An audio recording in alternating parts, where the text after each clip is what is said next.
श्री राधा रमण लाल की जय। श्री राधा वल्लभ लाल की जय। जय की जोर से बोलो, बोलो भागवत महापुराण की जय। सब संतन की जय, सब भक्तन की जय, सब विप्रन की जय, सद्गुरुदेव भगवान की जय, वृंदावन धाम की जय। 84 कोस ब्रजमंडल धाम की जय, गिरिराज धरण की जय, श्याम सुंदर श्री यमुने महारानी की जय। जगत जननी जगत पावनी जगत वंदनी श्री गौ माता की जय। भारत माता की जय। जय जय श्री राधे द्वारिकाधीश की जय। वृषभानु दुलारी की जय। वृषभानु के जमाई की जय। जो ना बोल रहे हो वही में दे। जय जय श्री राधे। परम मंगल में परात्पर अकारण करुणा वरुणालय भक्तवान शाकल्पतरु तड़ित्वत विनिंदित पीतांबरधारी श्री बालकृष्ण लाल की वांगमयी शब्दमयी वाणीमयी प्रतिमूर्ति हम आप सबके मध्य में विराजमान श्रीमद् भागवत महापुराण को बारंबार प्रणाम। मंच पर विराजमान संत वृंद भगवत वृंद एवं समस्त विप्र वृंद, परम पूजनीय प्रातः वंद्य गौर श्री स्वामी श्री कृष्णानंद जी महाराज, समस्त वैष्णव भक्त वृंद एवं विप्र वृंद, समस्त हमारे गंधर्वजन और आप सभी श्रोता भाई बंधु मातृशक्ति बालक मित्र सखा, पंजाब निवासी जलंधर निवासी आसपास के क्षेत्रों से आए हुए समस्त वैष्णवों को बहुत बहुत जय श्री कृष्ण, जय सिया राम, जय श्रीमन नारायण, जय जय श्री राधे।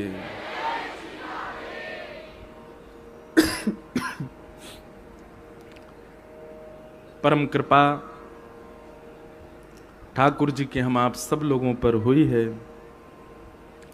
पंजाब की इस पावन धरा पर हम आप सब लोग वैदिक वांग्मय के सर्वोच्च सदग्रंथ श्रीमद् भागवत की साप्ताहिक कथा सुनने के लिए एकत्रित हुए हैं।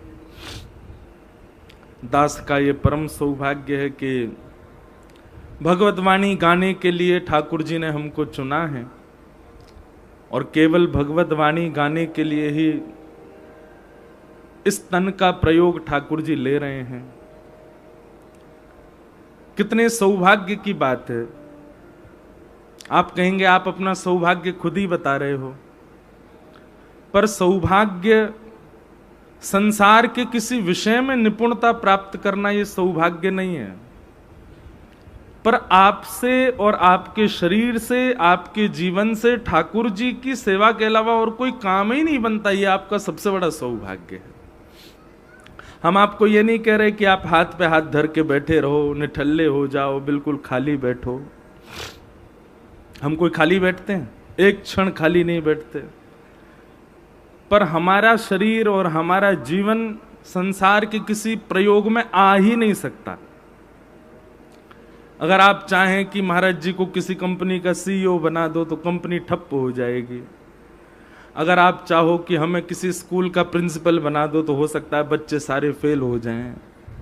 अगर आप चाहो कि हमें कोई किसी क्षेत्र अन्य क्षेत्र में आप हमको वहां का मुखिया बना दो, हमसे नहीं बन पाएगा वो काम। क्योंकि ये तन, ये नेत्र, ये नासिका, ये जिह्वा, ये कान, ये समस्त इंद्रियां और प्राण अब केवल कृष्ण के हो चुके हैं। अब कृष्ण के अलावा हम कुछ नहीं कर सकते। कथा मात्रैक जीवनम, अच्छा, ये भी आपके चाहने से नहीं होगा। कोई ये बात सुनकर के सोचे कि मैं भी ऐसा ही हो जाऊं, आपके चाहने से नहीं होगा। ठाकुर जी अनुग्रह करते हैं, ठाकुर जी कृपा करते हैं, तभी जाकर के कोई सर्वांगीण भाव से उनका सेवक बन पाता है। तो हम पर बहुत बड़ी कृपा है ठाकुर जी की कि हमको ठाकुर जी ने अपनी सेवा के लिए चुन रखा है।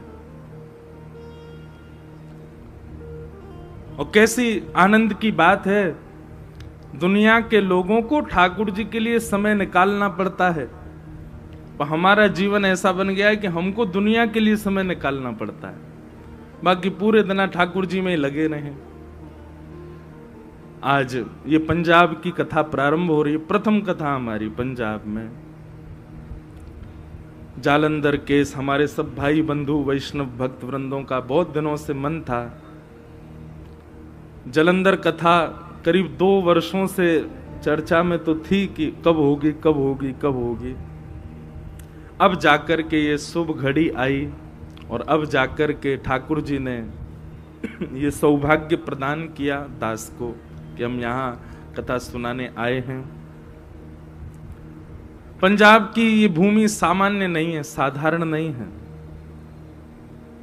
भगवान की बहन पांचाली यानी कि द्रौपदी, जो कि श्रीमद् महाभारत में सबसे प्रिय है ठाकुर जी को, द्रौपदी। इसीलिए भागवत में कहते हैं कि द्रौपदी को भगवान ने अपना नाम दे दिया, निरीक्ष कृष्णाप कृतम गुरु सुतम बाम स्वभावा कृपयान नाम च। द्रौपदी को भगवान ने अपना नाम प्रदान किया, कृष्णा। इसीलिए हम कथाओं में कहा करते हैं कि भगवान का नाम उच्चारण करना है तो कृष्ण बोलो, कृष्ण। और यदि द्रौपदी का उच्चारण करना है तो कृष्णा बोलो, अकार आ की मात्रा लगाओ। संपूर्ण महाभारत के पात्रों में सबसे प्रिय है भगवान को कौन? द्रौपदी। ऐसा ये पावन पंजाब, जहां ये गुरुओं की भूमि है, ये वीरों की भूमि है, भक्तों की भूमि है, श्रेष्ठ जनों की भूमि है। आज भी वृंदावन आने वाले सबसे ज्यादा वैष्णवों में संख्या पंजाब के लोगों की है। अच्छा, पंजाब के लोग हर चीज में आगे हैं, भक्ति में आगे, बिजनेस में आगे, एक्टिंग में आगे, गायकी में आगे। हमारे देश के लिए जो जवान हमारी सीमा पर रक्षा करते हैं देश की, उन सैनिकों में भी पंजाबी सबसे आगे। और जब सब में आगे तो फिर खान पान में भी आगे, और खान पान में भी कभी कभी थोड़ा उल्टा सीधा भी खाने में भी आगे। पंजाब में केवल एक सुधार करने की जरूरत है, बस यहाँ के लोग खान पान थोड़ा सा अपना, कुछ लोग थोड़ा उसको शुद्ध कर लें, नहीं तो पंजाब में कोई कमी है ही नहीं। यहाँ तो सब मंगल ही मंगल है, सब अच्छा है। आप ये मत सोचना हम पंजाब आए इसलिए पंजाब की बड़ाई कर रहे हैं। वैसे बात तो ये भी है, हम आए हैं तो बड़ाई तो करेंगे, पर जहां भी जाते हैं वहां का कुछ विशेष गुण तो बताया ही जाता है, उसमें कोई आडंबर वाली बात नहीं, कोई छुप छुपाओ नहीं। पंजाब हर चीज में आगे है। गायकी यहाँ जैसे गायक नहीं है महाराज, ऐसे ऐसे गाने गाते हैं, ऐसे ऐसे, चाहे वो क्लासिकल हो, चाहे वो गजल हो, चाहे वो सूफी हो, चाहे वो किसी भी चीज में हो, चाहे वो भजन हो, गुरुवाणी हो, सब चीज में आगे पंजाब के लोग। और सुंदर तो यहाँ के लोग होते ही हैं, यहाँ के पानी में ही सुंदरता है, सुंदर ही लगते हैं। हमारे वृंदावन के तो दूर से ही देख के पहचान जाते हैं लोग पंजाब के, क्यों गोरे गोरे दिख रहे हैं तो पंजाब के ही हैं। तो सब चीज में पंजाब खूब आगे है, और कृष्ण भक्ति में भी सबसे आगे हैं पंजाब के। अस्सी पै गए पंजाबियां दे पल्ले ठाकुरा, वाह, बस इतनी पंजाबी आती हमको।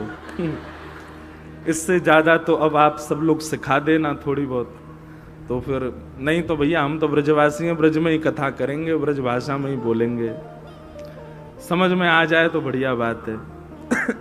अच्छा, दूसरी बात, स्वास्थ्य अनुकूल नहीं है हमारा। आज सुबह से हम कमरा से ही नहीं निकले, कमरे में ही बैठे मौन की शाम को कथा में कोई दिक्कत ना हो।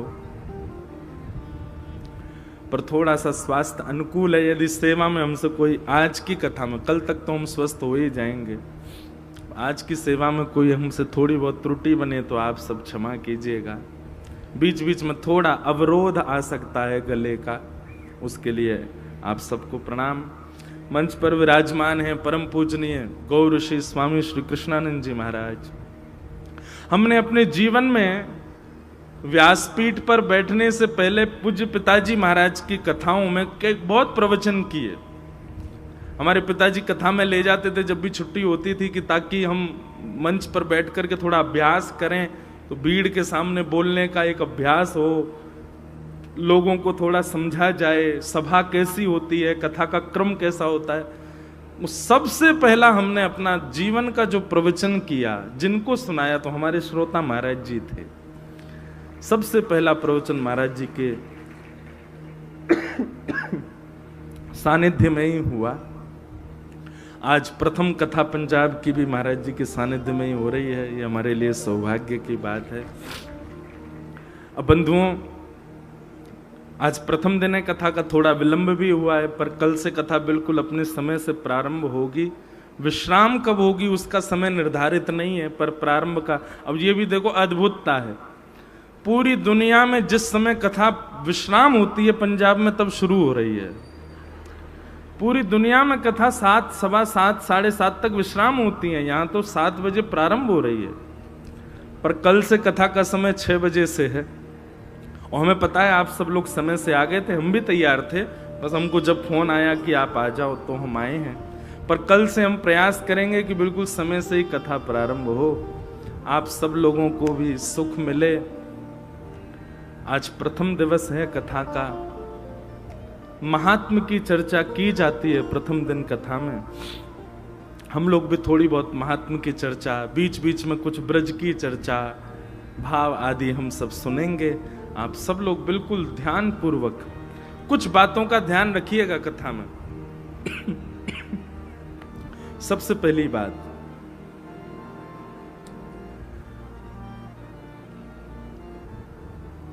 श्रद्धा।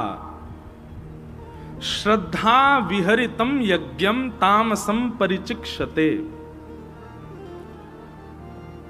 भगवान श्री कृष्ण कहते हैं, व्यक्ति जब श्रद्धा रहित होकर के किसी क्रिया में जाता है तो वही क्रिया, वही भक्ति अनुष्ठान, वही धार्मिक अनुष्ठान उल्टा पड़ जाता है। तो आप सबको बाकी सारी व्यवस्था आदि आदि सब पता ही है, पर सबसे ज्यादा विशेष ध्यान आपको रखना है श्रद्धा। बहुत श्रद्धा पूर्वक बैठिएगा कथा में। श्रद्धा पूर्वक बैठने का मतलब क्या है?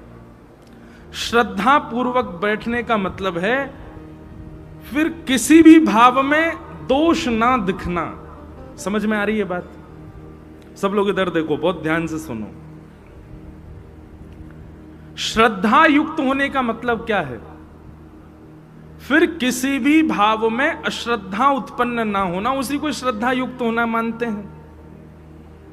मान लीजिए आप कथा में आए, किसी कार्यकर्ता ने आपको धक्का दे दिया या कार्यकर्ता ने कुछ आपसे बोल दिया, आपके मन में अश्रद्धा हो गई। अश्रद्धा होते ही कथा का जो भी रस है, जो भी भाव है, जो भी गुण आना चाहिए आपके अंदर नहीं आएगा। इसलिए यहां पर परीक्षा के रूप में कुछ भी हो सकता है आपके साथ, आप उसके प्रति अश्रद्धा मत रखो। और ये केवल कथा नहीं, सब जगह आप धाम में जाओ, तीर्थ में जाओ, गुरुद्वार में जाओ, गुरु के घर जाओ, कहीं भी अश्रद्धा होकर के, अश्रद्धा युक्त होकर के नहीं, श्रद्धा। किसी कार्यकर्ता ने कुछ कह दिया, आपको बुरा लगा, आपके मन में अश्रद्धा हो गई, उसी समय कथा का जो भाव है वो आपके मन में आ नहीं पाएगा। दूसरी बात, कथा सुनते सुनते वक्ता के वक्तव्य में ऐसी कोई बात आई जो आपके विचारधाराओं से विपरीत है। अब यहां तो सब प्रकार की चर्चा होगी, इतने श्रोता, सबके मन के भाव कहे जाएंगे, लेकिन आपको कोई बात अनुचित लगे और आपके मन में अश्रद्धा हुई तो फिर कथा का जो रस है वो चित्त में समाविष्ट नहीं हो पाएगा।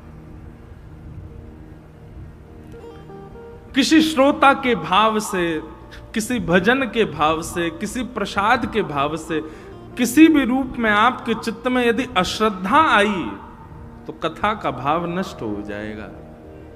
कथा का भाव क्या है? श्री कृष्ण। कथा से और कुछ नहीं मिलेंगे, श्री कृष्ण ही मिलने वाले हैं। और यदि अश्रद्धा चित्त में आ गई तो निश्चित है कि ठाकुर जी नहीं मिल पाएंगे। इसलिए श्रद्धा युक्त होकर के बैठिएगा। कुछ भी ऐसा होता है जो आपके मन के मुताबिक नहीं है, उसको परीक्षा मान करके हल कीजिएगा, परीक्षा मान करके सह लीजिएगा, पर अश्रद्धा चित्त में नहीं आने दीजिएगा। अब कहो तो निकल के बाहर गए, चप्पल ही कोई चुराई ले गया, आपके मन में अश्रद्धा आ गई, टाइप को आना कथा में, इससे बढ़िया घर पे ही सुन लेंगे। चप्पल उड़ गई हमारी, इतनी महंगी 200 रुपए की लाए थे, कोई चुरा ले गया, अश्रद्धा हो गई। अश्रद्धा नहीं। दूसरी बात, स्थान युक्त करके बैठिए। जहां पर प्रथम दिन बैठे, अब हमें तो पता अभी लगा कि यहां पर कुछ वीआईपी वीवीआईपी लोग भी हैं सब अपने अपने रूप में जैसे बैठे हैं। जहां बैठे हो वहीं बैठना 7 दिन तक, क्योंकि हम आज और कल की 2 दिन की कथा में पहचान जाएंगे ये व्यक्ति यहीं बैठता है, ये सोने वाली मैया यहीं बैठती हैं, ये उवासी वाली मैया यहाँ बैठती हैं, ये भाव वाली मैया यहाँ बैठी हैं, ये भाव वाले भैया उधर बैठे हैं। हम आज कल में पहचान जाएंगे तो फिर उन्हीं के, अब जो सोने वाले उवासी लेने वाले, उनकी तरफ हमारी दृष्टि कम ही जाएगी। फिर अब पता चली कि जहां भाव वाले भैया बैठे थे वहां सोने वाली मैया बैठ गई कल, तो फिर भाव में बहुत जल्दी हमारे तो भूचाल आ जाता है। इसलिए जहां बैठो वहीं बैठना। तीसरा कथा का एक नियम है, अपना आसन संग लेकर के आइए नित्य। जैसे संत महापुरुष अपना आसन संग लेकर के चलते हैं, ऐसे श्रोताओं को भी अपना आसन संग लेकर के चलना चाहिए और उसी आसन पर बैठ के ही कथा सुनो। वो आसन 7 दिन में आपका सिद्ध हो जाएगा। 7 दिन बाद किसी भी वैदिक कार्य के लिए जाओ, वैष्णो देवी जाओ, बद्रीनाथ जाओ, वृंदावन जाओ, हर की पौड़ी हरिद्वार जाओ, आसन अपना संग लेके जाओ, अपना नाम जब साधना उसी आसन पर बैठ के ही करो, आसन सिद्ध हो जाएगा। तो आसन संग लेकर के आओ, आज नहीं आए तो कल से लेके आओ, आसन बिछा के उसी पे बैठो। चौथी बात,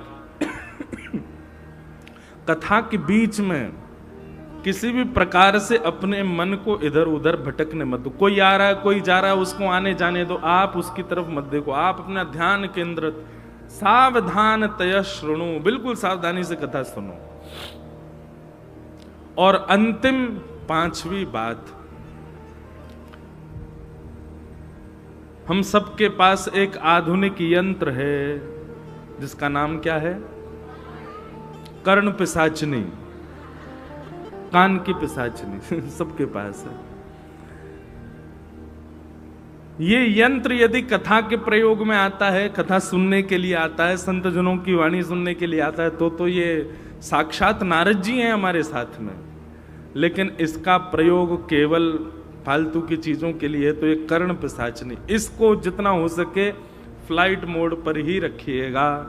जिस प्रकार हवाई जहाज में बैठने से पहले कह देते हैं कि अपना फोन फ्लाइट मोड पर कर लो, नहीं तो तकनीकी खराबी आ सकती है, ठीक वैसे ही कथा भी एक हवाई जहाज है, यहां पर भी फ्लाइट मोड में ही रखिएगा अपना फोन, नहीं तो हमारे नहीं आपके चित्त में तकनीकी खराबी आ सकती है। हो सकता है कथा सुनने में आपसे कोई दोष बन जाए, इसलिए इनको शांत रख के बैठिएगा। बाकी भैया कुछ नियम करो चाहे मत करो, पर कथा में आओ, रोज सुनो, है ना। आइए हम लोग आज प्रथम दिवस की कथा में प्रवेश करते हैं। बोलो वृंदावन बिहारी लाल की जय, श्री राधा रमण लाल की जय, जय जय श्री राधे। सच्चिदानंद सच्चिदानन्दरूपाय विश्वोत्पत्त्यादिहेतवे तापत्रय विनाशाय श्रीकृष्णाय वयं नुमः। महात्म, महात्म का मतलब क्या होता है? महत्व। कथा का महत्व हमको यहां बताया जा रहा है। क्यों सुनी जाती है भागवत की कथा? क्या अभिप्राय कथा सुनने का? आप सब लोग जानते हैं अभिप्राय, परंतु हम एक बात बहुत स्पष्ट कर दें पहले ही दिन। श्रीमद् भागवत की कथा सुनने के पीछे यदि आपने सांसारिक विषयों को रखा है, कथा सुनने के पीछे आप सबके मन में यह भावना है कि कथा सुनने से हमको ये प्राप्त होगा, कथा सुनने से घर में शांति हो जाएगी, कथा सुनने से हमारे रुके हुए काम चालू हो जाएंगे, कथा सुनने से हमारे आदि आदि जो भी सांसारिक भाव हैं, इन सब की पूर्णता यदि आप अपने मन में रख के बैठे हो तो आपके वो कार्य निश्चित ही पूर्ण होंगे। परंतु ये उद्देश्य नहीं है भागवत जी का। जैसे जल का मूल काम क्या है?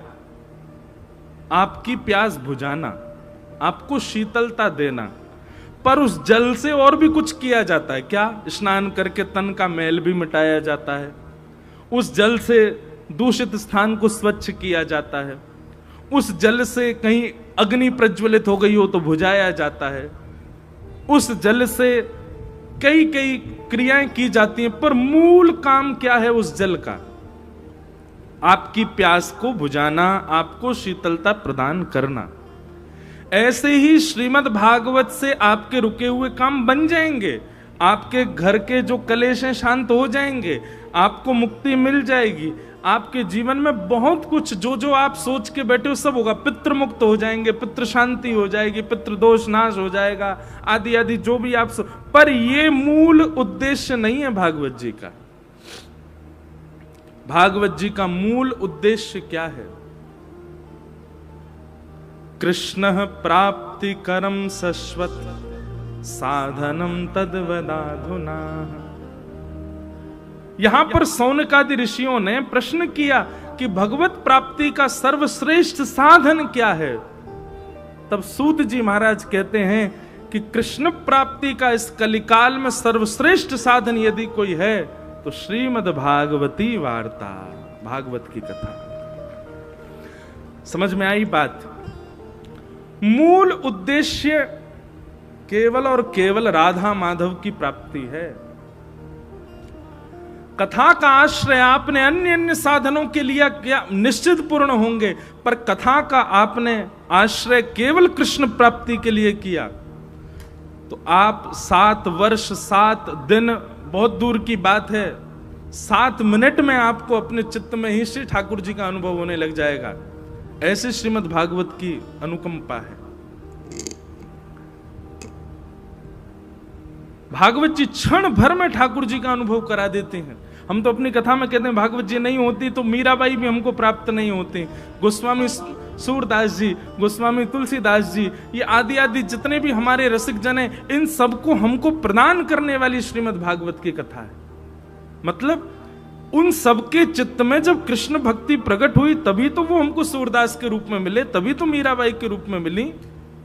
और उन सबके चित्त में भक्ति प्रकट की किसने? भागवत की कथा ने। इसलिए भैया भागवत से आप और कोई उद्देश्य रखो चाहे मत रखो, पर हमारी कही मानो तो भागवत जी से केवल एक ही उद्देश्य रखो, हमें श्री कृष्ण प्राप्त हो।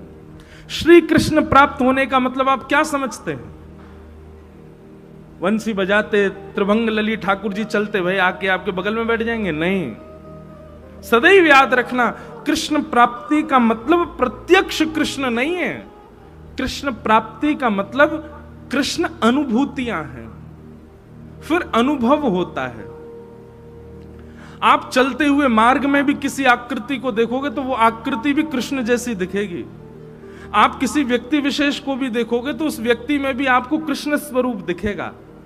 आप जहां जाओगे यत्र तत्र सर्वत्र जित देखूं उदित श्याममयी है, ये है कृष्ण प्राप्ति। मीरा चरित्र कभी सुनिएगा।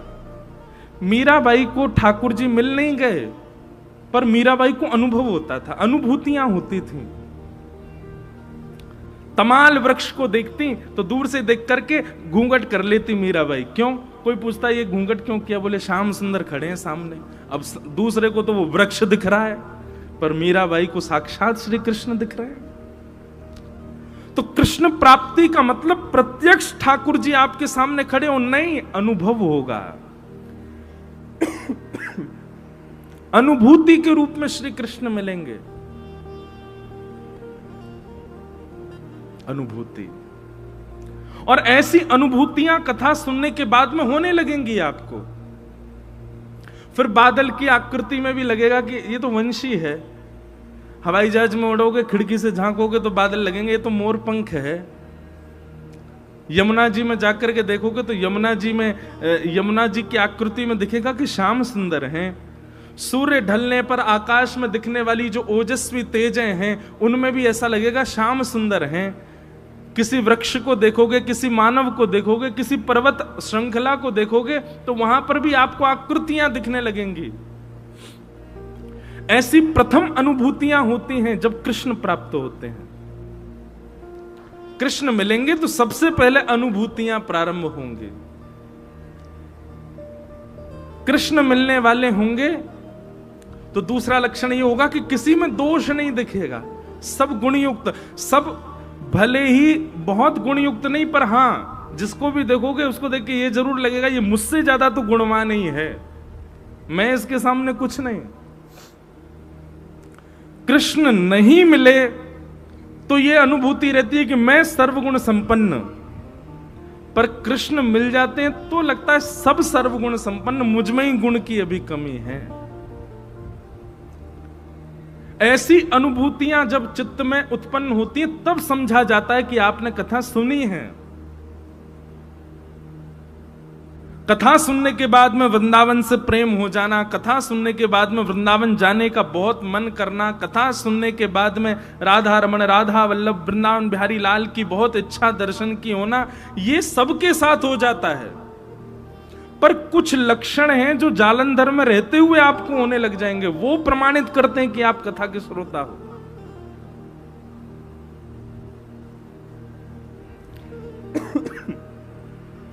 तो भागवत जी का महात्म्य क्या है? कृष्ण प्राप्ति। हमको कृष्ण मिले, हमको कृष्ण की प्राप्ति हो, यह भागवत जी का मूल उद्देश्य है। सच्चिदानंद रूपाय, भगवान के 3 रूप हैं, सत्य, चैतन्य और आनंद। 3 रूप। आप कहोगे महाराज जी जो 24 रूप हैं फिर वो क्या है? दशावतार हैं वो क्या है? इन सब के बारे में तो फिर सब दुनिया बोलती है, आप कह रहे हो 3 रूप। ध्यान से सुनना, हर प्राणी के अनेक रूप होते हैं, स्थिति के अनुसार रूप बदलता है हर व्यक्ति। बहुत ध्यान से सुनिए सब लोग, इधर देखो। जैसे अभी मेरा रूप क्या है कि मैं एक व्यास हूं, ये मेरा रूप है। पर यही मैं अपने परिवार में चला जाऊं तो परिवार में मैं व्यास बन के नहीं बैठ सकता। अपनी माता जी के सामने, पिताजी के सामने वहां मैं व्यास नहीं हूं, अपनी बहनों के सामने वहां मैं व्यास नहीं हूं, अपने मित्र के सामने मैं व्यास नहीं हूं। और क्षमा कीजिएगा, यदि कोई व्यक्ति बहुत ऊंची पोस्ट पर पहुंच जाए और उसका मित्र आवे, जैसे मान लीजिए कि वो डीएम बन गया, अब वो हमारा लंगोटिया यार है, संग पढ़ा है, बिल्कुल हमारा घनिष्ठ मित्र, हम उसके दफ्तर पहुंच जाएं और वहां पहुंच करके भी महाराज वो हमसे ये उम्मीद रखता है कि हम उसको सल्यूट ही करें, हम उसके सामने खड़े रहें। सखा का ये स्वरूप नहीं होता। सखा तो कह देगा अच्छा हमारे सामने पढ़ा लिखा, अब हमको ही आंख दिखा रहा है।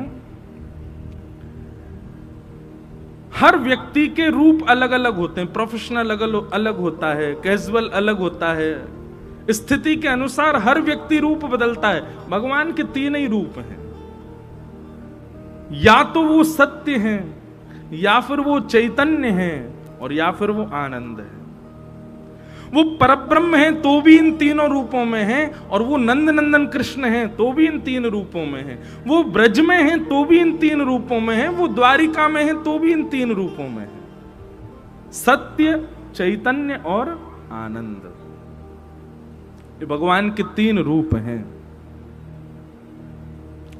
सच्चिदानंद रूपाय, भगवान के तीन रूप। हमारे गुरुदेव एक बात कहते हैं इस विषय में, सत्य, चैतन्य और आनंद। सत्य कौन है? तो सदा याद रखना, ओम, तत् और सत, ये तीन शब्द जब प्रयोग होते हैं तो समझ जाओ भगवान के लिए संकेत किए जाते हैं। इंडिकेशन किसकी तरफ है? भगवान के लिए। सबसे पहला ओम, दूसरा तत् और तीसरा सत। कहीं भी अगर ये तीन शब्द आपको संस्कृत में देखने को मिले तो समझ जाना ये इंडिकेशन भगवान की ओर है। ओम तत् सत। तो सत का मतलब परमात्मा। वही परमात्मा को जब आप चैतन्य मानने लगते हो, चैतन्य का मतलब क्या होता है? चैतन्य का मतलब जो जड़ नहीं है वही चैतन्य है। जैसे मैं जड़ नहीं हूं, मैं चैतन्य हूं। महाराज जी जड़ नहीं है, चैतन्य है। आप सब जड़ नहीं हो, चैतन्य हो। पर ये माइक क्या है? ये जड़ है। ये जो बांस लगे हैं ये सब क्या है? ये जड़ हैं। ये लाइट क्या है? ये जड़ है, ये चैतन्य नहीं है। हम सब चेतन, जिनमें प्राण विद्यमान वो सब चैतन्य होते हैं। ऐसे ही ठाकुर जी के प्रति जड़ भाव ना रख करके चैतन्य बुद्धि जब रखोगे, सत परमात्मा की तरफ जब चैतन्य बुद्धि होगी, तभी तीसरा सुख मिलेगा। क्या? आनंद। सेवा में आपको सुख मिलता है, सेवा में आपको आनंद नहीं मिलता। क्यों? क्योंकि आपने सत परमात्मा को चैतन्य नहीं माना। आपके चित्त में कहीं ना कहीं अब भी ये भावना आ जाती है कि वो जड़ ही हैं।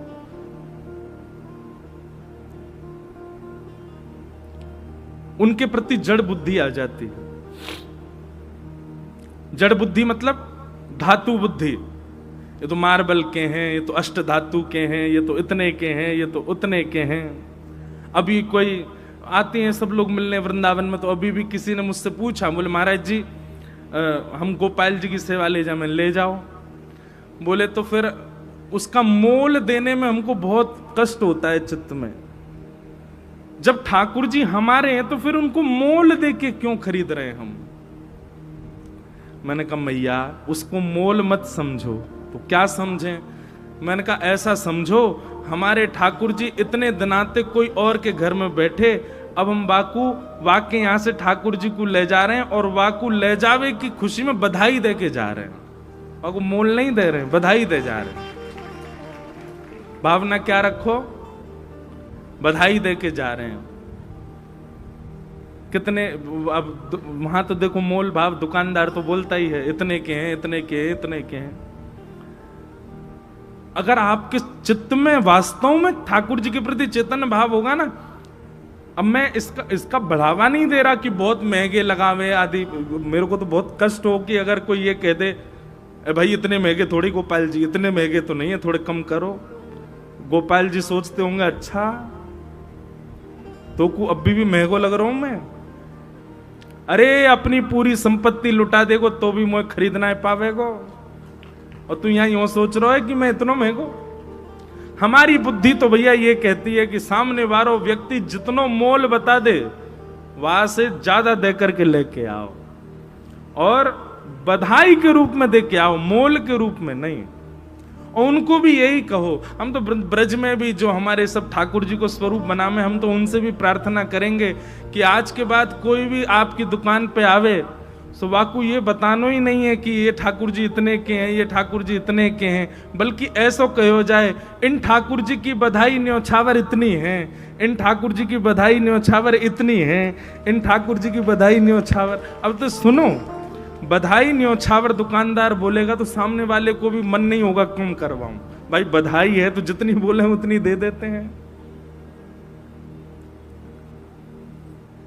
ठाकुर जी ने क्यों करी माखन चोरी ब्रज में? स्वयं को माखन की आवश्यकता नहीं। 9 लाख गैया है नंद बाबा के यहां। ठाकुर जी तो दूध में नहाते हैं, मक्खन को लेप लगा में महाराज। ठाकुर जी के यहां घी के कुआं हैं। ठाकुर जी को आवश्यकता नहीं माखन चोरी की। केवल ब्रजवासीन को पवावे के लिए, ब्रजवासीन को आनंद करावे के लिए ठाकुर जी चोरी कर रहे हैं। उन ब्रजवासीन के लिए ठाकुर जी चोर बन गए।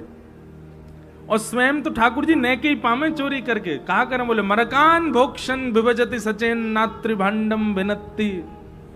बंदरों को, ब्रजवासियों को, सबको खवाते हैं पेट भर भर के। ठाकुर जी को स्वभाव है। तो भैया भगवान सत्य हैं, और उन्हीं सत्य को जब तक आप चैतन्य नहीं मानोगे तब तक उनकी सेवा में आपको आनंद नहीं मिल सकता। वे चैतन्य हैं। जिस प्रकार हम आप सब लोगों को गर्मी, सर्दी आदि आदि के भाव लगते हैं, ऐसे ठाकुर जी को भी लगते हैं। हमने एक बार एक बात कही थी कहीं कथा में कि भाई हम अपने ठाकुर जी को जब विदेश ले जाते हैं तो हम क्या करते हैं कि उनकी झांपी जी में, जिसमें ठाकुर जी विराजते हैं, उसको झांपी बोलते हैं, झांपी जी में हम कुछ रुपया रख देते हैं। मन में विचार करते हैं ठाकुर जी अब 16 घंटा का फ्लाइट है, अब रास्ता में आपका भोग तो लग नहीं पाएगा, हम आपके पास में कछु लक्ष्मी धर दे रहे हैं, और आकाश में कोई गोपी बढ़िया सी लगे तो बात माखन लेके पाए लियो। वैसे ठाकुर जी खरीद के पावे वारे में ते नहीं है, ठाकुर जी तो छीन के पावे। लेकिन फिर भी हम अपने ठाकुर जी को कछु पैसा दे देंगे, लाल जी रास्ता में आपको कहीं भूख लगे तो आप कछु पैसा दे करके और ये रख दिए आपके पास में। अच्छा एक और बात, जब विदेश जाते हैं ना तो कुछ तो भारतीय पैसा भी रखते हैं, कुछ डॉलर भी रखते हैं। कहीं ठाकुर जी के सामने कोई अमेरिकन गोपी आ गई तो वहां से भी तो खरीदना पड़ेगा, वहां तो नोट चलेगा नहीं। अब भाई आकाश में चल रहे हैं, रास्ता में कौन गोपी आवे? तो फिर किसी व्यक्ति ने किसी से कहा, बोले ये सब ऐसी बातें हैं व्यास जी अपने मन से बना रहे हैं, वो लक्ष्मीपति हैं, उनको धन की क्या आवश्यकता? ठाकुर जी को धन की आवश्यकता नहीं है, भाव की आवश्यकता है। अगर इस बात को आप कहें कि वो तो लक्ष्मीपति हैं, उनको धन की क्या आवश्यकता, तो फिर वो तो अन्नपति भी हैं, जगन्नाथ हैं, जग के अन्न के नाथ हैं। काहे को दौड़ करके जाते हैं कर्माबाई के यहाँ उसके बिना नबी दुबी खिचड़ी पाने के लिए? वो तो अन्न के भी स्वामी। कोई भूख थोड़ी लग रही है ठाकुर जी को कि अगर कर्माबाई की खिचड़ी नहीं खाएंगे तो ठाकुर जी की भूखे मर जाएंगे, ऐसा तो कोई बात नहीं है। ठाकुर जी फिर भी दौड़ करके जाते हैं कर्मा के यहाँ खिचड़ी पाने। सबरी के झूठे बेर क्यों पा रहे हैं? ठाकुर जी को कोई फलों की कमी तो है नहीं। सब भाव की बात है। आपके चित्त में यदि भाव है तो आप भावना यही रखो कि वो चैतन्य हैं, वो जड़ नहीं है। सच्चिदानंद रूपाय। तो भगवान के 3 रूप हैं, पहला सत्य, दूसरा चैतन्य और तीसरा आनंद। तो सत्य परमात्मा को जब तक चैतन्य नहीं मानोगे तब तक आनंद की प्राप्ति नहीं होगी। नहीं तो आप सेवा कितनी भी करते रहो, आपका मन प्रसन्न रहेगा ही नहीं। जिस दिन आपने चैतन्य मान लिया उसी दिन से आपको आनंद की प्राप्ति होने लग जाएगी। इस प्रकार भागवत जी का महात्म्य प्रारंभ किया गया। सौनकादि ऋषियों ने सूत जी महाराज से प्रश्न किया कि कलिकाल में भगवत प्राप्ति का कोई साधन बताइए। तब सूत जी महाराज बताते हुए कहते हैं, कालव्याल मुखग्रास त्रास निर्णास हेतवे श्रीमद् भागवतम शास्त्रम कलौकीरेण भाषितम्। श्रीमद् भागवतम शास्त्रम कलौकीरेण भाषितम्। काल व्याल मुखग्रास। भैया देखो एक बात और सुनो, कथा का समय है 6 बजे से, पर आप में से जो लोग को कथा विश्राम से पहले जाना है वो पीछे ही बैठना, आगे नहीं बैठे, क्योंकि आप बीच में उठे नहीं कि हमारी कथा तो भूल, श्रोताओं की कथा भी जाती है, तो जिनको जाना है उनको जाने से मना नहीं, पर वो फिर पीछे वाली पंक्ति में ही विराजे। आगे से कोई उठेगा तो फिर उसकी कथा भी छूटती है, पीछे वालों की भी छूटती है, हम भी भूल जाते हैं। इसलिए इसका भी कल से ध्यान रखिएगा। जिनको भी जाना है, जिनको ये है कि हमको 8 साढ़े 8 बजे जाना है, 7 साढ़े 7 जाना, वो पीछे बैठो सबसे, ताकि आप जब आए किसी को पता नहीं चला, कब गए ये भी नहीं पता चला। इसके ये हमारी मनगणंत बात नहीं है, भागवत में इसका भी नियम बताया गया है। अवर और प्रवर 2 प्रकार के श्रोता हैं। अवर श्रोता वो हैं जो श्रेष्ठ श्रोता हैं, प्रवर श्रोता वो हैं जो श्रेष्ठ हैं, और अवर श्रोताओं में इनको भी रखा गया। तो अवर श्रोताओं के लिए नियम बताया गया, बोले वो पीछे ही विराजें, क्योंकि समय की आप ऐसा नहीं है कि आप लोग सुनना नहीं चाहते, जरूरी आपके घर में कोई काम होगा इसलिए जाना पड़ता है, पर इसके लिए आप पीछे ही बैठो ताकि बीच में उठना ना पड़े। बोलो वृंदावन बिहारी लाल की। तो इस कलिकाल में श्रीमद् भागवत शास्त्र ही एकमात्र ऐसा साधन है जो भगवत प्राप्ति कराने की पूर्ण सामर्थ्य रखता है। बंधुओं, हमारे यहां एक प्रचलन चला है कि जब हम संप्रदाय में बंध जाते हैं तो फिर उस संप्रदाय के नियमों के आगे हम फिर अन्य किसी को नहीं मानते। बहुत अच्छी बात है, अनन्यता ऐसी होनी चाहिए। बहुत ध्यानपूर्वक सुनिएगा। आप रामानंदी संप्रदाय में आ गए, आप हरिवंशी हो गए, आप हरिदासी हो गए, आप गौड़िया वैष्णव हो गए, आप रामानुजी हो गए, आप अपनी गुरु परंपरा में आ गए। अब लोग क्या करते हैं, ऐसा कट्टरपंथी मैंने वृंदावन में बहुत देखा, इसलिए मैं मंच से ही उसका बात कह रहा हूं। अब वो लोग क्या करते हैं कि अपने ग्रंथों के भावों को प्रमाण मानते हैं। अच्छी बात है, आपकी गुरु आज्ञा से जो आपके संप्रदाय के ग्रंथ हैं वो प्रमाण हैं, पर उन प्रमाणों से आप भागवत जी का खंडन कभी नहीं कर सकते। कई लोग इस हद तक चले जाते हैं कि वे भागवत जी का भी खंडन कर देते हैं, भागवत जी की बातों को भी अस्वीकार कर देते हैं। हमारे आचार्य तो ऐसा कह रहे हैं, हमारी आचार्य परंपरा में तो ये बात है, हमारे यहां तो ऐसा कहा जा रहा है। बल्कि उसको ऐसे ना कहकर के ऐसे कहना चाहिए, भाई देखो नियम तो यही है, प्रमाण तो यही है, शास्त्राज्ञा तो यही कहते हैं, पर हमारे आचार्यों का ऐसा भाव बना और उस भाव के बाद में ये नियम हमारे यहां पालन होने लगे। ये भाव अनुचित नहीं है, पर हमारे यहां पर ऐसे भाव है, इस प्रकार से कहो। कई लोग उसका बहुत खंडन कर देते हैं, कई लोग उसका बहुत विरोध कर देते हैं। विरोध नहीं करना है। अब मैं प्रमाणित कोई एक आध विषय तो नहीं लूंगा, नहीं तो उससे स्पष्ट हो जाएगा कि कौन से संप्रदाय की बात है। इसलिए कोई संप्रदाय का कोई वो नहीं है, पर हम बस ये कहना चाहते हैं, कभी भी भागवत जी की किसी वार्ता का खंडन कभी मत कीजिएगा।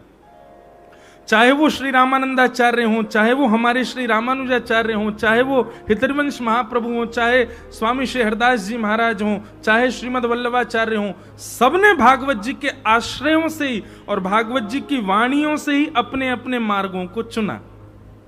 जैसे मान लीजिए भागवत में 10 मार्ग हैं भगवत प्राप्ति के। एक प्रेम मार्ग है, एक साधना मार्ग है, एक नाम जप का मार्ग है, एक भोग सेवा का मार्ग है, आदि आदि मार्ग हैं। एक एक आचार्य ने एक एक मार्ग चुन लिया। किसी आचार्य ने ये मार्ग चुना, अब सबने चुना भागवत से ही है, तो आप भागवत को खंडित नहीं कर सकते। भागवत जी की जो वाणी है वो सिरोधार्य है, वो सिर पर धारण करने योग्य है, उसको कभी खंडित मत कीजिए। स्वयं भगवान कहते हैं कि भागवत जी मेरी ही वाणी है, मेरे ही शब्द हैं, मेरा ही स्वरूप है। अगर कोई भागवत का आश्रय लिए बिना भगवत प्राप्ति करना चाहता, निश्चित है उसको भगवत प्राप्ति में कोई ना कोई बाधा आएगी। इसलिए भागवत जी को आप सर्वोपरि माना कीजिए। अच्छा, एक बात, एक प्रश्न, भक्ति मार्ग में, साधना मार्ग में सबसे बड़ा पतन का कारण क्या है, बताइए। आप जब भक्ति पथ पर चलने लग जाते हैं, कंठी माला पहनने लग जाते हैं, तिलक धारण करने लग जाते हैं, सेवा घर में करने लग जाते हैं, कथा सुनने लग जाते हैं, आप नित्य भक्ति मार्ग का पालन करने लग जाते हैं, उसमें सबसे बड़ी बाधा क्या आती है जिसके कारण भक्ति मार्ग छूट जाता है, भक्ति मार्ग में गिरावट आ जाती है? बताइए, सबसे बड़ी बाधा क्या है? क्या? वैष्णव अपराध। निश्चित सबकी अपनी अपनी बात है। वैष्णव अपराध भी बिल्कुल सही उत्तर है, प्रतिष्ठा की इच्छा भी एक सही उत्तर है, और भी जो भी उत्तर हैं आपके, पर इन सब का स्रोत क्या है? ये वैष्णव अपराध करने का हमारे अंदर भाव आ कैसे जाता है? अपनी प्रतिष्ठा मान की इच्छा हमारे चित्त में आ कहां से जाती है? भक्ति मार्ग में एक ऐसा भाव है जिसकी वजह से हमारा पतन होने लग जाता है, और वो भाव है आडंबर। जब भक्ति आडंबर में परिवर्तित हो जाती है, भक्ति दंभ में परिवर्तित हो जाती है। किसमें? दंभ।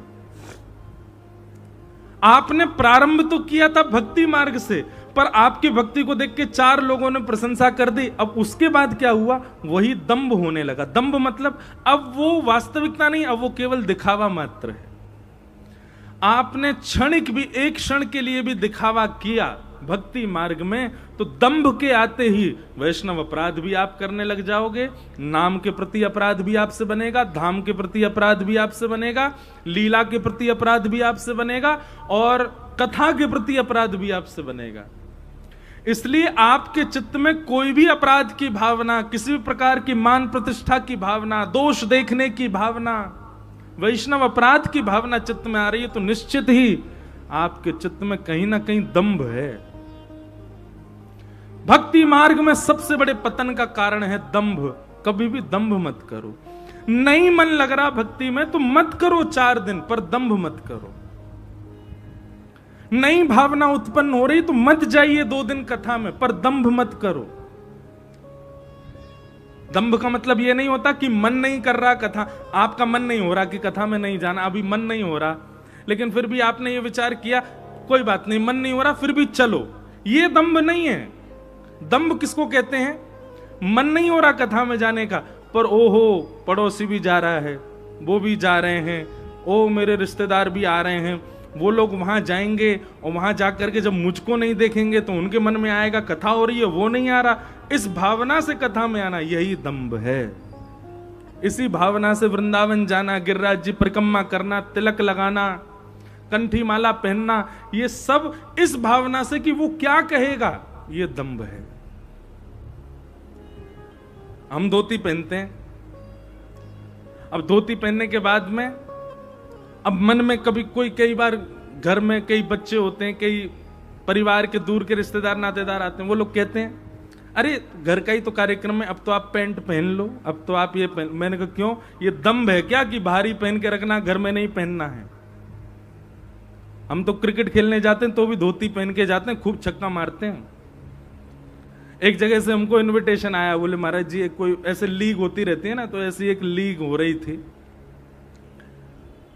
उसमें सारे सेलिब्रिटी वगैरह थे। बोले तो मैंने कहा भैया पहली बात तो हम पे समय नहीं, कथाएं बहुत हैं, दूसरी बात अगर कभी आए भी भविष्य में तो हमारी एक शर्त है, क्या हम धोती में ही खेलेंगे। वो धोती में कैसे चलेगा? मैंने तो फिर मैं नहीं आ रहा। मैंने कहा बिना धोती के हम पे बैठ ही नहीं उठेगा, बिना धोती के दौड़ ही नहीं पाएंगे। तो दंभ कब हो जाता है? जब आप वैष्णव रूप, वैष्णव भाव, नाम जप, कथा, सेवा, इसके प्रति अपना भाव ना रख के किसी को दिखाने का भाव रखते हो, यही दंभ है। और क्षमा कीजिएगा आजकल इसकी मात्रा बहुत बढ़ गई है वैष्णवों में। आप अब तिलक इसलिए नहीं लगा रहे क्योंकि आपकी गुरु परंपरा है, आप तिलक इसलिए नहीं लगा रहे क्योंकि आपको प्रतिष्ठा है, आप तिलक इसलिए नहीं लगा रहे क्योंकि आपका सौभाग्य है, आप तिलक इसलिए लगा रहे हो कि उसको दिखाना है, उसको बताना है। यह दंभ है। और आज ही इस बात को जीवन में अपना लीजिए, दंभ युक्त होकर के भक्ति मार्ग में नहीं जाना है। अगर आपके चित्त में दंभ उत्पन्न हो गया तो सारे दोष आएंगे जो भक्ति मार्ग में आते। दंभ कौन है पता है? ये ब्रह्मा जी का नाती है। कौन है? ब्रह्मा जी के पीठ से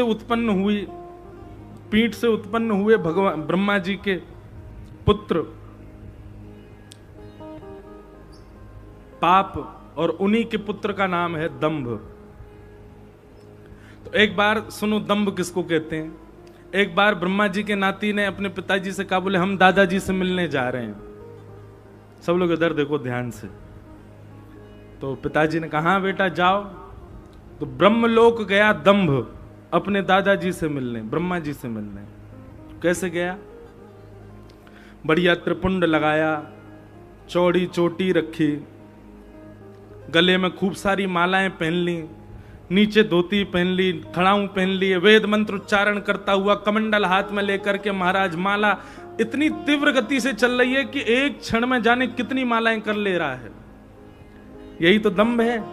कई लोगों को हमने देखा है, किसी की हम निंदा नहीं कर रहे हैं, तो गाली गलौज भी चल रही है, फिर भी हाथ में माला चली रही है, इसको खींचे ही जा रहे हैं। तो दंभ भी ऐसे ही जा रहा था ब्रह्मा जी से मिलने, नाम जब चल ही रहा है, और सामने कोई आ जाए तुरंत दंभ रुक जाए, पहले कमंडल से पानी छिड़के फिर आगे बढ़े। ऐसा करता हुआ दंभ जब पहुंचा ब्रह्मलोक में, तो ब्रह्मा जी, ओहो आज तो कोई बहुत बड़ा संत सिद्ध आया हमारे यहाँ, स्वागत करो भैया इनका। स्वागत करके दंभ को वहां पर लाया गया। ब्रह्मलोक में जाकर के भी दंभ अपने कमंडल से जल छिड़काव कर रहा था। जहां खड़ा हुआ वहां पर भी महाराज पहले जो है कुशा से उस जगह को झाड़ा, तब जाकर के खड़ा हुआ।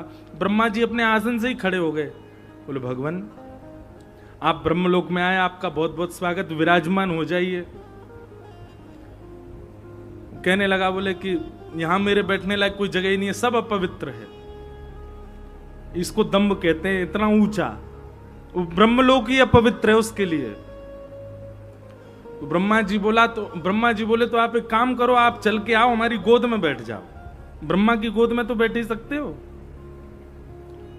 तो दंभ चल के, हाँ आपकी गोद में बैठ सकता हूं। चल करके पास गया, ब्रह्मा जी की गोद में बैठने लगा। बैठने से पहले ओहो, इस पर भी एक आध बार कोई ना कोई बैठा तो है। कमंडल का जल गोदी में डाल दिया, पूरे गीले कर दिए। ब्रह्मा जी बोले अब बैठूंगा इस पे। ब्रह्मा जी बोले भैया कोई बहुत बड़ा साधु आया, कोई बहुत बड़ा सन्यासी, इतना पवित्र। दंभ जाकर के जैसे ही उनकी गोद में बैठा तो ब्रह्मा जी में भी दंभ उत्पन्न होने लगा। तुरंत समझ गए, ओहो ये तो कोई और नहीं है, ये तो हमारा नाती है दंभ।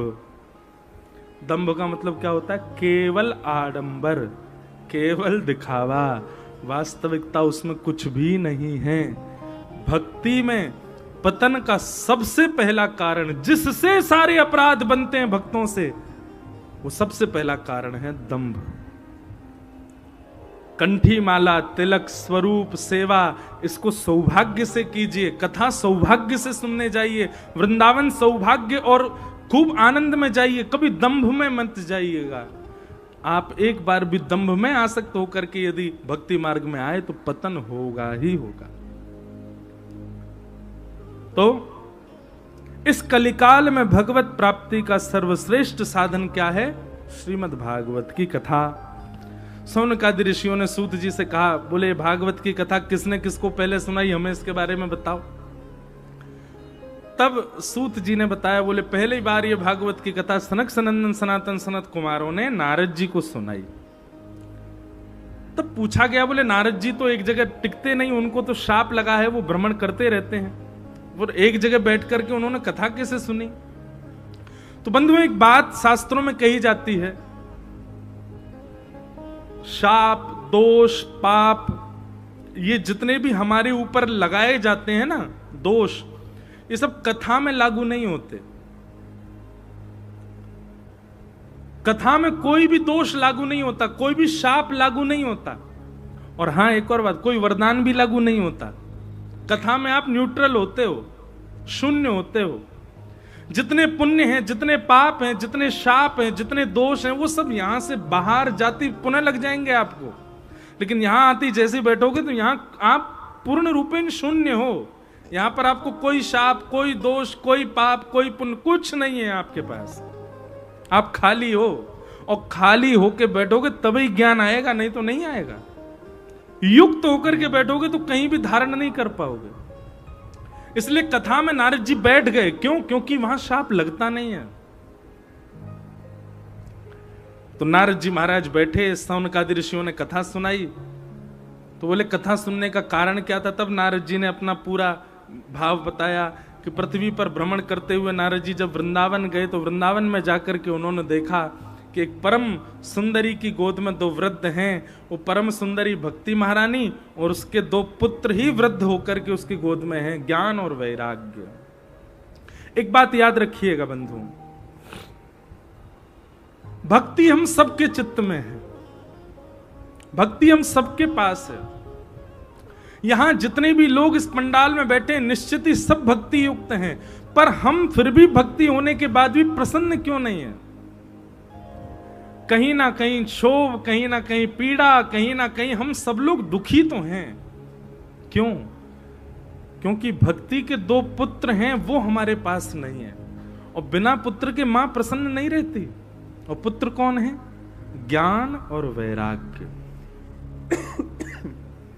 बहुत ध्यानपूर्वक सुनिएगा।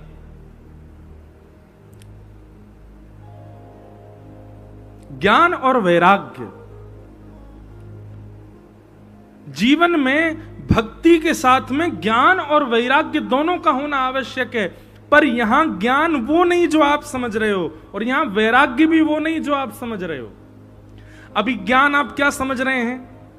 बहुत पता होना, बहुत जानकारियां होना, इसको ज्ञान मानते हैं लोग। पर नहीं, बहुत पता और जानकारियां होना ज्ञान नहीं होता। विवेक बुद्धि होना, ये ज्ञान होता है। जैसे कि बहुत जानकारी होना और बहुत विवेक युक्त होना, दोनों में अंतर क्या है? बहुत ध्यानपूर्वक सुनिएगा। आप रसोई में गए और रसोई में घिया भी रखा है, आलू भी रखा है, टमाटर भी रखा है, और महाराज अरबी भी रखी है, भिंडी भी रखी है, सब्जियां सारी हैं, मसाले सारे हैं, कढ़ाई सामने है, और गैस चूल्हा भी है। सारी सामग्रियां आपके पास में, यह है ज्ञान। लेकिन सामग्री का प्रयोग करके उससे सुंदर सब्जी बना करके अपनी क्षुधा निवृत्त कर देना, इसको कहते हैं विवेक। इसको क्या कहते हैं? विवेक। नॉलेज होना, बहुत पता होना, ये इस प्रकार है कि बहुत सामग्रियां हैं आपके पास। पर विवेक होने का मतलब क्या है? जितनी सामग्री है उसका प्रयोग कैसे किया जाए, इसको विवेक कहते हैं। और भक्ति में विवेक होना अति अनिवार्य है। भक्ति में विवेक नहीं होगा तो भक्ति के साथ आप अप्रसन्न ही रहोगे। भक्ति में आप प्रसन्न नहीं रह सकते। जैसे एक बड़ा प्रसिद्ध कथा है, वृंदावन में एक संत ने एक नियम धारण कर लिया। क्या? मैं आज के बाद कोई कन्या को रूप नहीं देखूंगा, मैं आज के बाद जाए देखूंगा, केवल पुरुष को ही देखूंगा। नियम धारण कर लिया और 2 सेवक लगा दिए अपने कुटिया के बाहर। बोले कोई कन्या आवे तो बात मना कर दियो। बोले महाराज जी को नियम है, वो केवल और केवल पुरुषों को ही देखते हैं, कन्याओं को नहीं देखते। अब उन महाराज जी को आप क्या मानोगे? ज्ञानी, ज्ञानी है। लेकिन इधर देखो, यहां देखो, यहां देखो। लेकिन एक दिन मीराबाई आई और मीराबाई ने आकर के द्वार पे उन सेवकों से कहा, मैंने सुना है कि यहाँ कोई संत रहते हैं, आप मुझे उनका दर्शन करा दो। तो दोनों हंस करके कहने लगे, बोले कि हमारे महाराज जी का तो नियम है, वो किसी कन्या से नहीं मिलते, किसी स्त्री से नहीं मिलते, केवल पुरुषों से मिलते हैं। अब विवेक किसे कहते हैं? मीराबाई से सीखो। मीराबाई क्या बोली? अच्छा, तो आपके महाराज जी पुरुष हैं। सेवक बोले तो इसमें कोई संशय तो है ही नहीं, पुरुष तो है ही नहीं। नहीं नहीं, मैंने भागवत जी में सुना है कि वृंदावन में तो महादेव भी गोपी बन के बैठे हैं, यहां पे पुरुष तो केवल श्री कृष्ण हैं, यहां पर तो महादेव भी गोपी बन करके बैठे हैं। बोलो गोपेश्वर महादेव की। अरे भैया, देव नहीं, देवों के देव महादेव भी वृंदावन में आते हैं तो गोपी बन करके, नथनी पहन करके, चुनरी ओढ़ करके, कजरा लगा करके, लालीमा लगा करके, गले में हार पहन के, और महाराज गोपी भाव से छम छम करते पूरे वृंदावन में डोले गोपेश्वर महादेव। देवों के देव भी जहां गोपी बन के बैठते हैं वहां केवल एक ही पुरुष है और वो है योगेश्वर कृष्ण। पर नहीं, आज मैं पूरे वृंदावन में ढिंडोरा पीट के बताऊंगी, नहीं, एक और पुरुष है हमारे यहाँ पे। कौन? आपके महाराज जी, वो भी पुरुष हैं। सेवकों को तो घबराहट सी हुई, भीतर दौड़ के गए, उन्होंने जाके कहा, बोले महाराज जी ऐसे ऐसे एक तेजस्वी महिला आई थी और आकर के ऐसा कह के गई। महाराज जी ने जैसे ही बात सुनी तुरंत दौड़ करके गए। महाराज बोले आज ही अपना नियम तोड़ूंगा कन्याओं को देखने का, स्त्रियों को देखने का। और सबसे पहला दर्शन मीराबाई का किया। इसको कहते हैं विवेक। ज्ञान हम सबको हो जाता है पर विवेक नहीं हो पाता। भक्ति में बहुत जरूरी है बंधुओं विवेक का होना। विवेक का मतलब क्या है? सही गलत की पहचान होना। क्या उचित है, क्या अनुचित है, क्या सही है, क्या गलत है, ये पता लगना, ये बोध होना, इसी को विवेक कहते हैं। और जब तक विवेक युक्त नहीं होंगे तब तक भक्ति में कोई ना कोई बाधा आती रहेगी, आप प्रसन्न नहीं रह पाओगे। तो भक्ति के दो पुत्र हैं, ज्ञान और वैराग्य। तो सबसे पहले पुत्र का नाम ज्ञान, ज्ञान यानी कि विवेक, सही और गलत की पहचान, ये चित्त में लाना प्रारंभ करो। और दूसरे पुत्र का नाम है वैराग्य। वैराग्य का मतलब सब छोड़ देना नहीं है। वैराग्य का मतलब सब त्याग देना नहीं है। वैराग्य का मतलब है सबके बीच में रहते हुए भी किसी के प्रति आसक्त ना रहना, ये वैराग्य है। कई लोग कहते हैं महाराज जी हम प्याज नहीं छोड़ पा रहे। क्यों नहीं छोड़ पा रहे? हमारे घर में सब खाते हैं, हमारे अड़ोसी पड़ोसी खाते हैं, हमारे आसपास। अच्छा, तो बहुत बड़ी कृपा भगवान ने कि प्याज खाने वाले घर में ही हो आप। क्यों? मदिरा पीने वाले घर में होते तो आप भी पीते।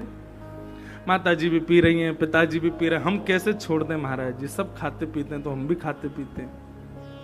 भैया ऐसे लोगों के लिए प्रमाण है हमारे भक्त श्री प्रहलाद जी महाराज, जिनके पिताजी भी राक्षस, ताऊ जी भी राक्षस, चाचा भी राक्षस, भैया भी राक्षस, पूरा कुल खानदान पीढ़ी ही राक्षस, स्वयं भी राक्षस। लेकिन उसके बाद भी उन सब भावों को त्याग कर दिया जिनसे भगवत प्राप्ति में बाधा होती है, कभी नहीं किया। अरे प्रहलाद जी से ज्यादा खतरनाक स्थिति तो नहीं थी हमारी। पिता ही शत्रु हैं प्रहलाद जी के तो।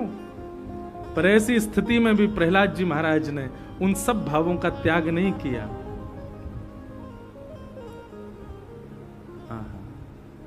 बना करके हृदय में हम प्रेम मंदिर, वहीं उनको झुलाया करेंगे, वहीं उनको